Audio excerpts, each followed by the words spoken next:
sério, você tem que buscar uma fundamentação, mas uma fundamentação maior. Através de quê? De bibliografia, estudando o passado? Fundamentalmente, você tem que a estudar. antiguidade. Você tem que procurar um viés histórico para fundamentar tudo que você está fazendo. Porque a história, a história repete. Independente se a história repete ou não deixa de repetir, isso não interessa. Interessa que a história é uma coisa que existe. O ser humano, ele apareceu um dia no planeta Terra e de lá para cá ele veio evoluindo e veio, de qualquer maneira, transformando o planeta. Infelizmente, hoje em dia, ele está destruindo esse planeta, mas ele também vai aprender a reconstruir, né? Porque Deus está permitindo isso aí. O que acontece é que você tem que entender como uma pessoa que busca levar a palavra, o conhecimento, a transformação, né? A ruptura do modelo vigente, que a gente fala que é um modelo patriarcal, né? patrimonialista, de exploração, de exclusão. Esse modelo neoliberal, escravagista também. É um modelo neoliberal, né? É um modelo que ele busca muito para poucos. Na verdade, é esse o discurso, apesar de toda a maquiagem. O que acontece com isso aí? Você tem que entender, se você quer ser uma pessoa que busca levar a libertação das mentes, o conhecimento das pessoas, você tem que se fundamentar cada vez mais cientificamente. Não para você ser uma pessoa que só tem o pensamento científico, mas o pensamento científico, ele se fundamenta. E a ciência atualmente, ela está libertária. Porque depois, quer dizer, vamos para a coisa mais... Libertária como assim? Libertária por quê? A ciência é como nós, seres humanos. A ciência, ela é um conjunto de cientistas. O que são cientistas? São pesquisadores que buscam o conhecimento. O conhecimento, ele é mutativo, ele está sempre mudando, ele está sempre se acrescentando. Ele não muda, e quando ele nega o que estava antes, é porque ele acrescenta aquilo e transforma de uma outra maneira. Se você for pegar a evolução do conhecimento no planeta Terra, um dia a gente não sabia nem o que era fogo. Um dia a gente não sabia quais eram as melhores sementes para plantar. Um dia a gente não sabia. Hoje a opção é com... que era moeda. A gente foi criando o ser humano, ele é transgênico. Ele foi criando um monte de coisa. Então, quer dizer, ele vai pegando esse coisa, ele vai ampliando.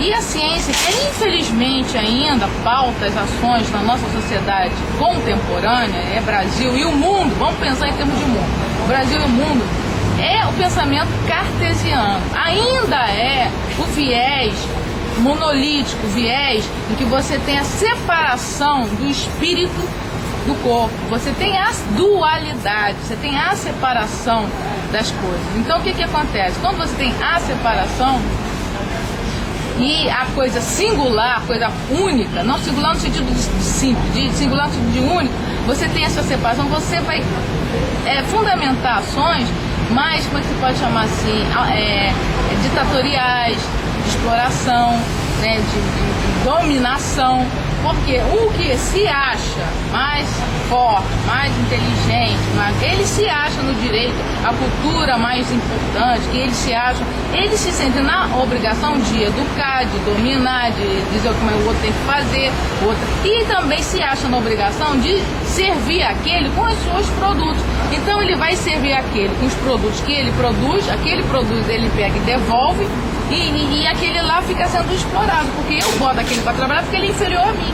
Então esse tipo de visão, de alguma maneira, essa visão cartesiana, ela norteia a ciência desde o século XVII, né, com Descartes. René Descartes, para mim, é um cara maravilhoso, eu adoro Descartes. O problema não é Descartes, o problema não é Francis Bacon, o problema não é Leibniz, o Emile Durkheim. Não é o pensador. O problema é o que se faz do pensamento dele. Eu adoro o Marx, mas não é o que fizeram no marxismo.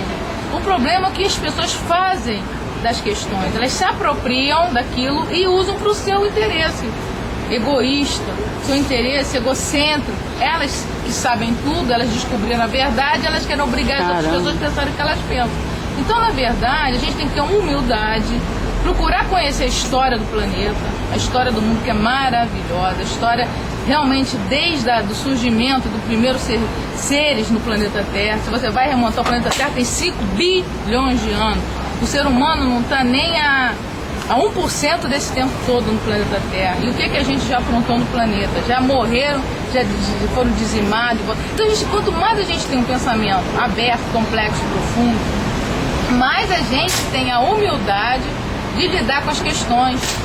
né? Porque a gente vai ver que nós não somos nada. Nós somos alguma coisa e queremos ajudar os outros a serem alguma coisa junto com a gente. Eu no meu particularmente, a gente tem que ver que o esse pensamento hoje ele está mudando. Hoje em dia você tem o quê? A física quântica. Graças a Deus surgiu o conhecimento da física quântica. Quando é que surgiu a física quântica? O pensamento quântico? Ele surgiu há 100 anos atrás, praticamente, no início do século XX, do século passado. Século X, século XX. Einstein foi um dos primeiros, mas tiveram outros. Tá? O Niels Bohr. Niels Bohr foi um cara incrível, um alemão incrível. Então tem muitas coisas que ninguém sabe, e as pessoas ficam blá falando, e as pessoas têm que ter mais fundamentação e mais humildade.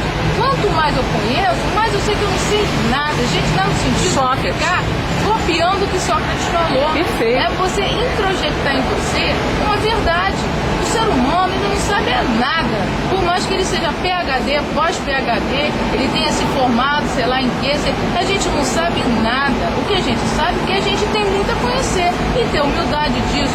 E o mais importante que eu estava falando agora com o Luiz, não é o saber, é o saber compartilhar, é o saber dividir, é o saber somar com as demais pessoas, dividir com os outros para somar tudo. E a gente junto poder transformar.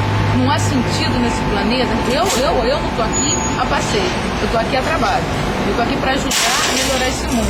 Então, acho que quando a gente pensa assim, eu sou uma educadora ambiental, eu tenho uma fundamentação científica, eu fiz pesquisa científica, né? Eu gosto de ler, eu gosto de estudar até hoje. E o que eu vejo, e lidou do enfrentamento diário com crianças com problemas seríssimos nas escolas públicas, seríssimos mesmo. Isso é bom falar. Inclusive, eu moro em Miguel Pereira, dou aula lá em Patidão Férez. Uma coisa gravíssima que acontece lá, e que não é só lá, é em um monte de lugar do Brasil, a questão dos agrotóxicos. Existe um movimento, está surgindo agora, está crescendo, né? Somos todos apoiadores. É seríssimo. Somos. Porque essa questão do agrotóxico, ninguém está fazendo, tem que ser feito urgente alguma coisa, porque o agrotóxico ele faz mal pra gente que consome alimento, né? Com essa desculpa esfarrapada da pressa, que é muita gente comendo, sei lá o quê.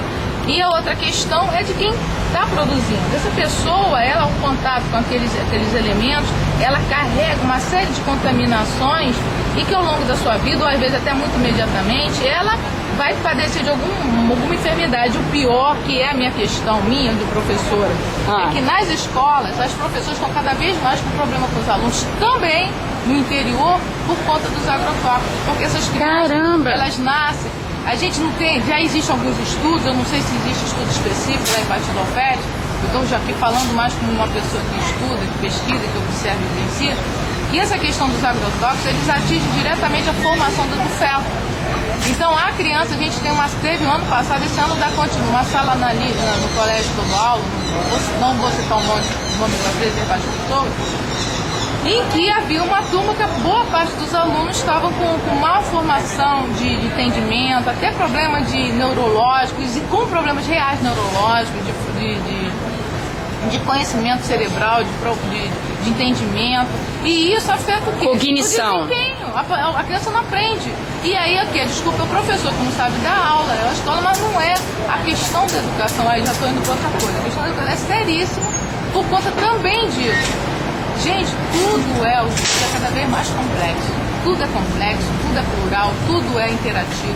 A gente não pode ver as coisas apenas por um viés. A gente tem que ter a você falava também sobre o compartilhamento. Ver a coisa de uma forma mais abrangente possível, com humildade, na hora de for falar, procurar fazer citações, procurar se fundamento, me baseando, evitar de ficar jogando palavras ao vento. Uma vez eu vejo alguns companheiros falarem palavras, porque ouve, porque não sei o quê, pega uma frase, tira daqui e sai falando aquilo. E eu acho especialmente as pessoas que têm interesse, vocação política, vocação pública, né? Vocação pública, não ser necessariamente parlamentar, mas uma vocação pública. Eu tenho uma vocação pública, eu gosto muito de trabalhar a questão da comunidade, eu acho muito importante isso. A gente procurar, na medida do possível, se não vai saber, se fundamentar no que vai falar, procurar ficar calado, não falar nada. E procurar ter humildade de ouvir mais e procurar dali tirar alguma coisa do que se conhece. Porque quanto mais a gente faz isso, mais a gente está sendo sincero com os nossos propósitos. Eu acredito que quem faz esse trabalho, um monte de gente, são pessoas sinceras, estão querendo fazer o trabalho, só que às vezes elas esbarram em alguns comportamentos que vão trazer malefícios para elas mesmas, porque vai ter sempre um outro doido para puxar o tapete dela. Tá todo mundo querendo puxar o tapete do outro.